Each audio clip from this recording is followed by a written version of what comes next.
দাঁড়াও, আগে ভরপুর চিজওয়ালা মোমোটা দেখো, তারপর কথা বলতেছি। ভাবতেছিলাম এখন আর বাইরের খাবার খাবো না, একটু ডাইট করবো, কিন্তু আমার নির্লজ্জ দিদা বা হ্যাঁ মনের খাই স্বভাব তো আর যাবে না। সকাল থেকে এত মোমো খাইতে মন চাইতেছিল, কি করবো বলো? 2 দিনের এই দুনিয়ায় মনের এইটুকু চাওয়া কি পূরণ করবো না?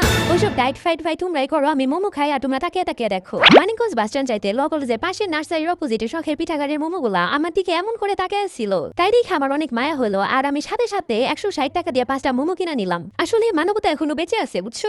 আমি নিয়েছিলাম 160 টাকা দিয়ে 5 piece chicken cheese fried momo. মোমোগুলোর সাইজ মোটামুটি বড়ই ছিল, আর ভেতরে চিকেনের পরিমাণও ভালোই ছিল। টেস্ট আমার কাছে ভালোই লেগেছে। মোমো ডিপ হিসাবে ছিল মেয়োনিজ আর চিলি সস, চিলি অয়েলটা দিলে বেশি ভালো লাগতো। খাবার মোটামুটি ভালোই ছিল, আর আশেপাশের পরিবেশও সুন্দর। কিন্তু ভাই এখানে যে পরিমাণ মশা, 160 টাকার মোমো খেয়ে উসুল হইলেও মশা আমার 2 কেজি রক্ত খেয়ে ফেলছে। এখন এই রক্ত বানাইতে আমার আবার 160 টাকার ড্রাগন ফল খাওয়া লাগবো। আর শখের পিঠাগাড়ি আসলে একটা ফুড কার্ট, তারপরও তারা বসার সিস্টেম রাখছে, তাই এখানে কেউ ফ্যানের আশা করা যায় না। তবে পরিবেশটা সুন্দর, বন্ধুদের নিয়ে চা খেতে খেতে আড্ডা দেওয়ার মতন একটা জায়গা। আর শুনো, আমার পেজটা ফলো করো, আর লাইক কমেন্ট শেয়ার করো। তা না হইলে কারোর ডুয়ায় ঝড় বৃষ্টির রাতে কারেন্ট যাওয়ার পর দেখবা ফোনে চার্জ নাই, ফোন অফ হয়ে গেছে, তখন আবার আমাকে দোষ দিতে আইসো না।